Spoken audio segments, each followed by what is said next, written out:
We're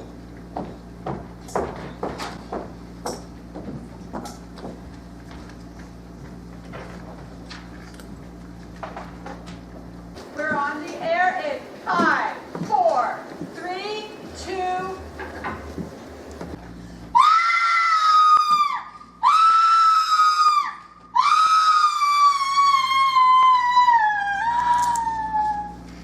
Horrible murder! Read all about it!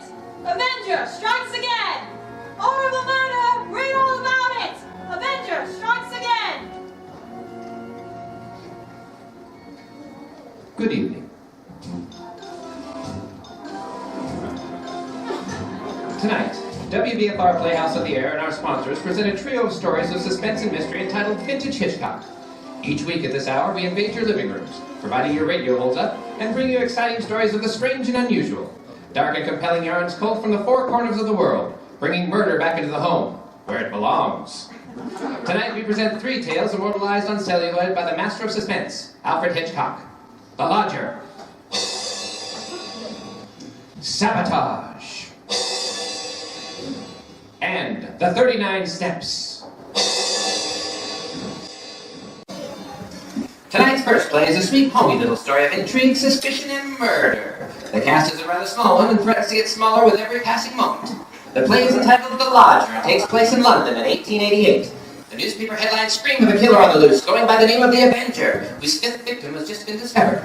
As our story begins, we meet Ellen Bunting and her husband Robert, a couple with rooms to let in their modest home in the Whitechapel district. And now, The Lodger.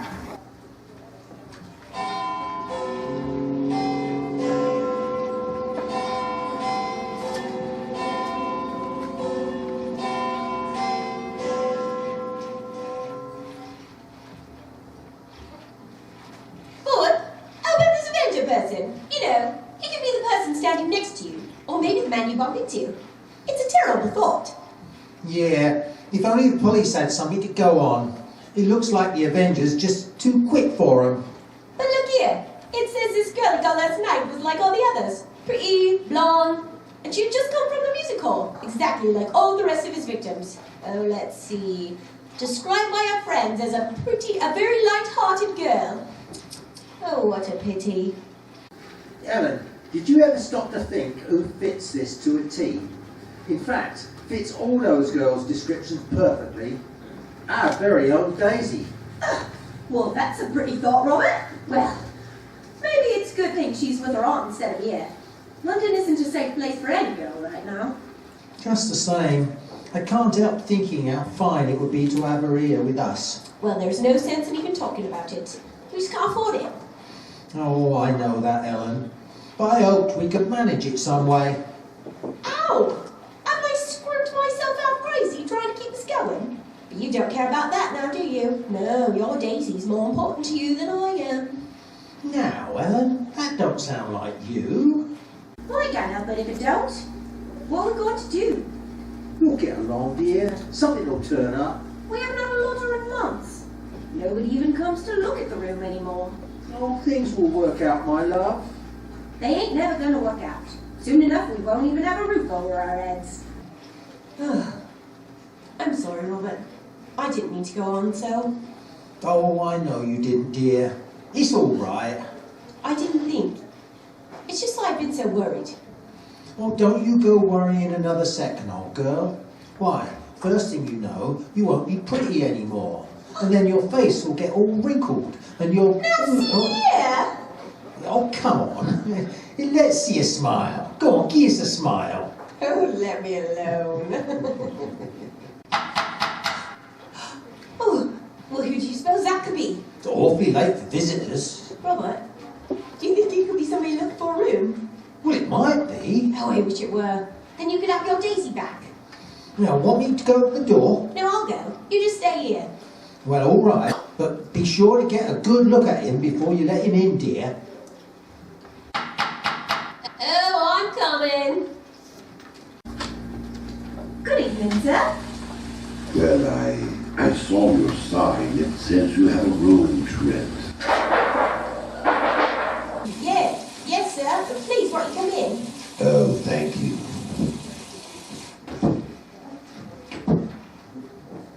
Oh, it's a horrid night out there, isn't it? Coming down in sheets. Might I take your cape, sir? Oh, no thank you. Now I'm looking for a quiet room. It must be very quiet. Oh, we have that, sir. Just that. Above all, our house is quiet. Oh, fine. Your bag, sir, may I take it? Oh, no, I'll hold it. Do you have any other bags? Oh, just the one. Now, if you'd be so good as to show me the room, please. Oh, yeah. Yes, sir. It's right up these stairs. This way. Thank you. You see, sir, there's just me and my husband here. And we're ever so quiet. And I'm sure you'll find this room to your liking, sir. Here we are. Now I'll just lock the gas. There we are. Oh, very good. I like this room. Yeah, it's pleasant, isn't it? And there aren't many rooms with such pretty pictures, are there now? We've had them in the family for years, sir. Oh, pretty pictures interest me very little. But what does impress me about this room is the very simplicity of it. The bareness. Yeah, sir. It's not so crowded. Yeah. Oh, it'll be quite suitable, Mrs. Bunting. Oh, Mrs. Bunting, you see, I do a great deal of studying in my book here, the Holy Bible. Yes, sir. And please, let me help you with your back. Oh, no, don't touch it. Oh, well, I only wish to help. Oh, forgive me, Mrs. Bunting, it's just that I'm quite weary. I'm very tired, you see. I do a lot of studying. Oh, yeah. Yeah, of course, sir. It bringeth them to their desired haven. Beautiful words, Mrs. Bunting. Indeed they are, sir. And now, at last, I have found my haven of rest. Sir, then you'll be taking the room. Well, let's see now. What are you going to charge me? I shall be staying in most of the time, and I shall be wanting meals. Oh, we can see to that, sir. Now, Mrs. Bunting, if I pay you, say, 42 shillings a week for this room, is that satisfactory? Oh, why, yes, sir. That'll be quite all right. Oh, good. And I shall pay you several weeks in advance. My name is Sleuth. Mr. Sleuth? Sleuth. Think of the hound, Mrs. Bunting, and you'll never forget my name.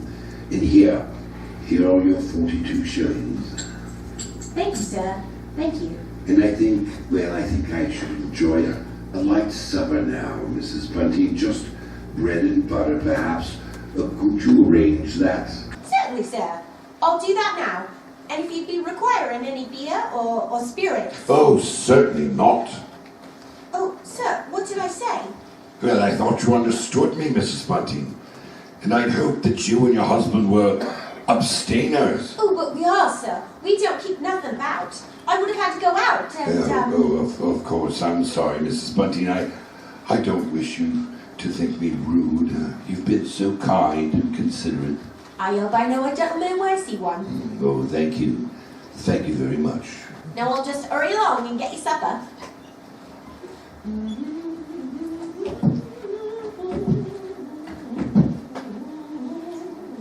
No, please stop that.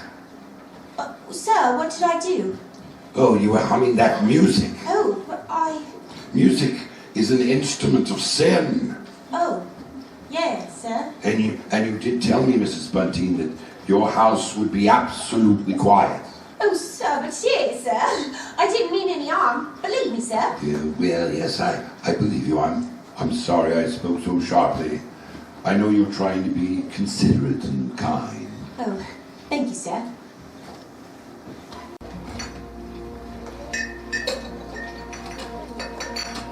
So he took the room for 42 shillings a week? Yeah, in advance. You know, Ellen, it's wonderful. Do you realise what this means? We can have our Daisy back. Yeah, I know. Here, Robert, warm up the teapot and put some tea leaves in it. Right-o. We could have her back with us tomorrow. You know something, old girl? Oh, we're not going to worry too much about Daisy falling prey and this Avenger fella. Whatever do you mean, Robert? Well, she's not the kind of girl who takes a drink, you know. And what's that to do with it, please? Well, something I just read in the paper while you were upstairs with the gentleman. They found out that every one of the Avengers victims had been drinking. They figure he must be some kind of rabid abstainer. Peculiar chap. What's that sound? That's Mr. Sleuth. He's a lip and uses a cane. Why is he pacing around like that? Never mind that now. Hurry, Robert. Put a lot on the tray. Hurry with it. Yeah, now the tea. I suppose it's all in order. Open the door, Robert. I'll take it up to him right away. There you go, old girl. First thing in the morning, I'm going to go and fetch our Daisy and bring her home. Oh, it's a wonderful thing, Alan. Wonderful. Hurry up with his supper, old girl. Oh, we mustn't do that. Let not thy mind be drawn away and away, neither be thou deceived with a guard. For she hath cast down many women, and the strongest have been slain by her. Mr. Sleuth. Mrs. Bunting, Oh! Oh! will you please knock before entering in the future, Mrs. Bunting? Oh, sir, your tray! I'll tidy it up straight away and put another kettle on. Yes, that won't be necessary. I've decided to go out for a walk. It's a pleasant night for one. Tonight? Well, very well, Mr. Sleuth. I'll have this all tidied up by the time you return. Very well. Oh. Why, Mr. Sleuth. You... Yes, what is it? Those pictures. Those pretty girls. You turned all their faces to the wall. Well, yes, I've turned them to the wall because they're all wicked and sinful. Oh, but sir... Don't you agree, Mrs. Bunting, that everything wicked and sinful should be purged from the earth? Yeah, I do. Oh, I'm so glad to hear that, Mrs. Bunting. Now, if you'll excuse me, I must go. Good night, Mrs. Bunting.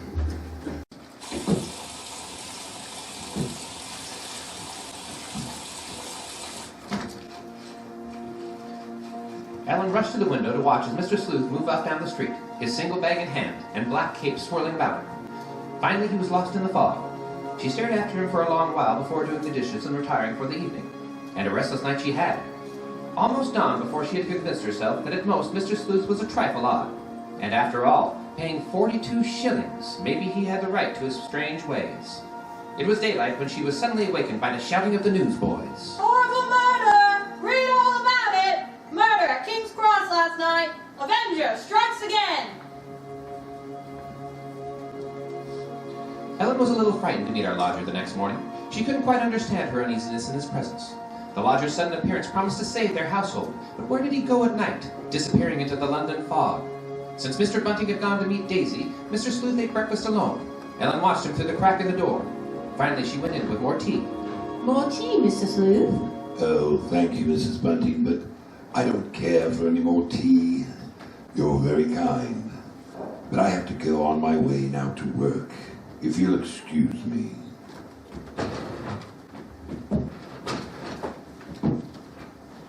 Her fear really changed to pity then. He seemed so helpless and tired, and he was so considerate. Why was she so uneasy? It must be all that talk of the Avenger, and the horrible murders on everyone's lips. This man couldn't be the murderer. It was all coincidence. Besides, she couldn't afford to lose that 42 shillings a week. Around 10 in the morning, Mr. Sleuth left the house, and Ellen decided to go upstairs and have a look about his room. She had to find out what he carried in his one piece of luggage. It wasn't a bag. It was more like a case. Yes, a case for a knife.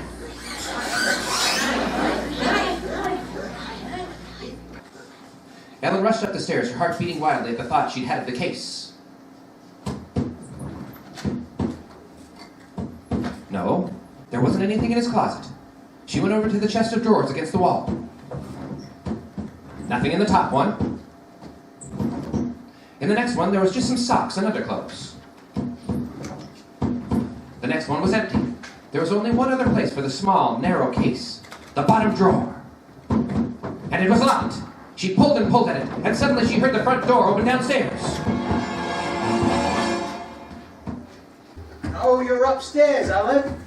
Daisy's here. Oh, good heavens. Oh, Mother, it's so good to see you. It's so good to be home. Why, whatever's the matter? Yeah, you're quite right, Ellen. Well, I'm all right. I'm all right. It's just that I wasn't expecting you so soon. It's good to be back, Mother. The country's all right, but there's nothing like London now, is there? No, there isn't.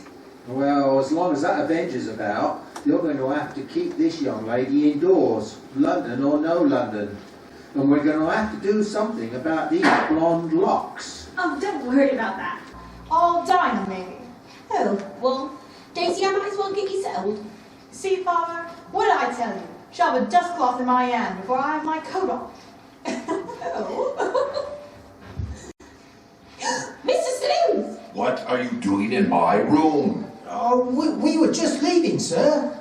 I require privacy, Mrs. Bunting. I thought I made that very clear. You did, Mr. Sleuth, you did. From now on, Mrs. Bunting, I shall keep my room locked. Oh, but sir, you see, I was just tidying up a bit, and Mr. Bunting, he brought our daughter home. She just arrived. This is Daisy. Pleased to meet you, sir. She's been away for quite a long time, you see, Mr. Sleuth, and we were getting a bit excited, you might say. Yeah. Yeah, you're probably surprised to hear us laughing and carrying on. Yes, I must say I was. But then, there are different kinds of joy, are there not, Daisy? Yes, I'm sure there are. Yes, there's the despicable, evil joy of abandonment. And then there's the divine joy and happiness of the blessed. A vast difference that. You understand that, Daisy, don't you? Why, yes, Mr. Sleuth. Oh, I certainly hope so, Daisy. Nowadays, there are so very few young women like yourself who do. Why, Mr. Sleuth, you don't mean a girl's not to enjoy life at all, not to have any fun. Oh, enjoyment and fun, my child, are the devil's breeding ground. All of his implements are there. Pleasure, impurity, the temptation of music and dancing. There's nothing I like better than dancing, and I'm not. You like to dance? She doesn't know what she's saying, Mrs. Sleuth. She's just a child. Daisy, you know you've never been one for dancing. You never learned how. But I did learn, Mother, while I was away. What's so wrong about it? What's the harm in dancing? It says she lies in wait as for prey and increases the transgressions among men. I don't know what you mean. I've never heard such poppycock. Poppycock? You call scripture poppycock? Daisy, go into the front room. It's all right, Mrs. Bunting. It's all right. I'm used to that kind of talk. Good day.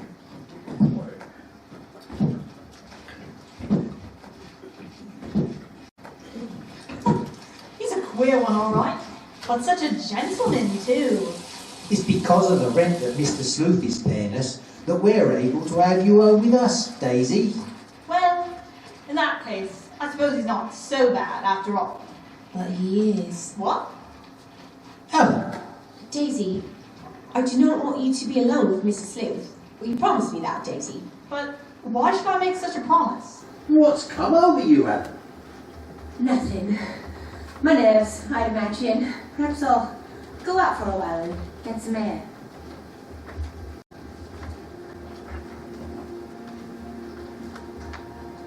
For a moment, Ellen was about to tell Daisy and Robert of her awful suspicions, but she stopped. They were only suspicions. At the same time, she had a thought. She'd go to the coroner's inquest they were having for the Avenger's latest victim, hoping to hear something said that would clear her suspicions of the lodger. At least she'd give him this one last chance. A lady was testifying as Ellen took her seat. The witness had seen the Avenger from her window, she said, and her description of him didn't tally with Mr. Sleuth at all. I can't tell you how relieved Ellen was, until it was pointed out that the witness couldn't possibly have seen anyone that night from her window because of the fog.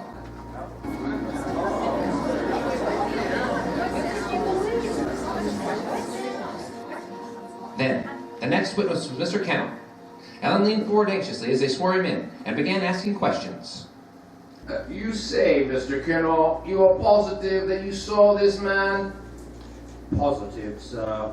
It was only a few moments before the murder that I saw the Avenger. Describe him. Well, he wore a black cape and was very gaunt looking. He walked with a bit of a limp and carried a cane. Oh, yes, and he was also carrying a small handbag. A handbag? Yes, sir. A small, narrow handbag, such as one that might contain a novel.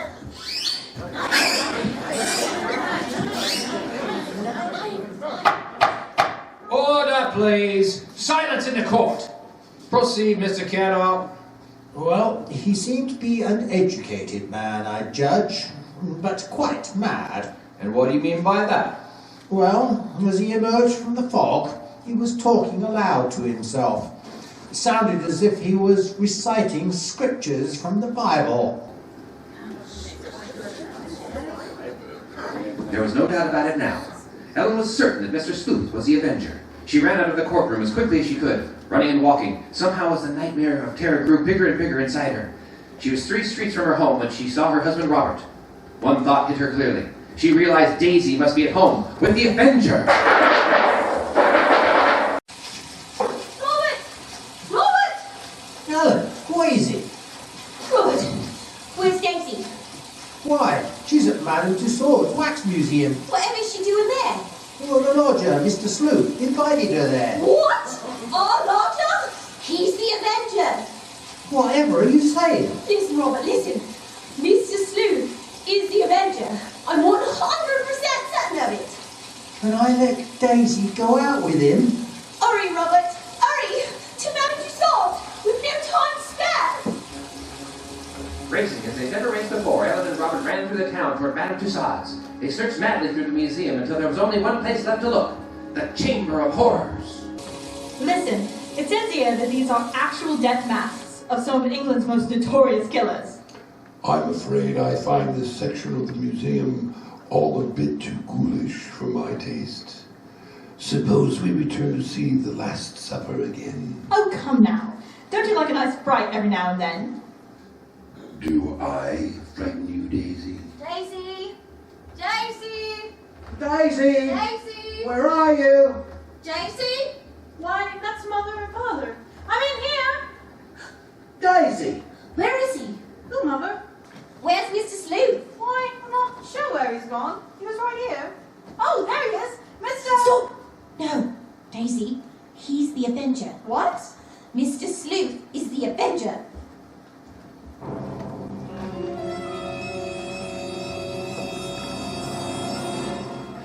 Over the weeks that followed, the Avenger murder seemed to stop, and the Buntings never saw Mr. Sleuth again. He had vanished as suddenly as he had arrived. Each night as she prepared for bed, Ellen found herself haunted by the thought of him.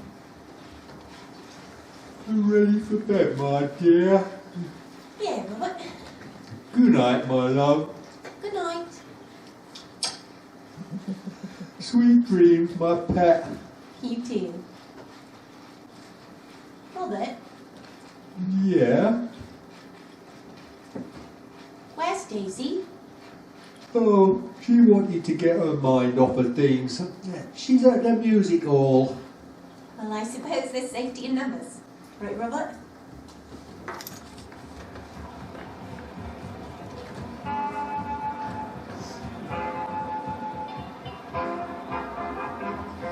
How many? One, please.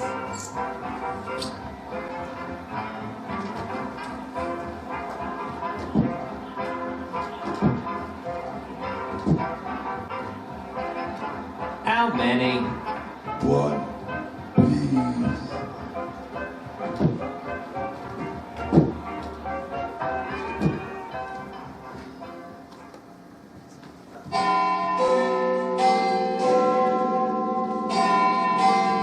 Extra! Extra! Avenger strikes again! Avenger kills blonde in musical!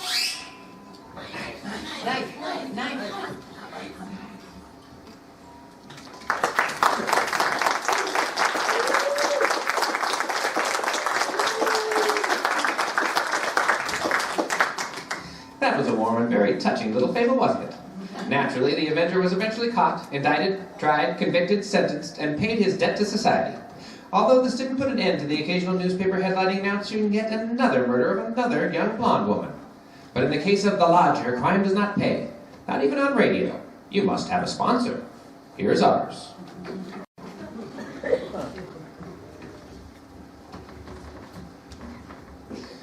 Air travel has come a long way since passengers crouched in open cockpits bundled to the eyes. Now comfort makes its greatest advance in the history of flight. Imagine an airplane so perfectly air-conditioned that even the faintest trace of tobacco smoke is filtered from the atmosphere you breathe. Gracious stewardesses serve you cocktails and champagne dinners aloft, and pilots with years of experience in the friendly skies guide you smoothly to fascinating destinations just hours away. Mount Rushmore, the Statue of Liberty, and San Francisco's Golden Gate Bridge, just to name a few. On North by Northwest Airlines, the world-leading leader in air travel, first class is the only service we offer. So come fly with North by Northwest and get a real picture of how wonderful air travel can be. Whatever direction you should fly, try North by Northwest. With first class service high in the sky, fly North by Northwest. Destinations galore, so much fun in store, from sea to shining sea. When it's time for up and away, fly North by Northwest. Call North by Northwest airline ticket offices or see your travel agent today. When it's time for up and away, fly North by Northwest. That was beautifully put.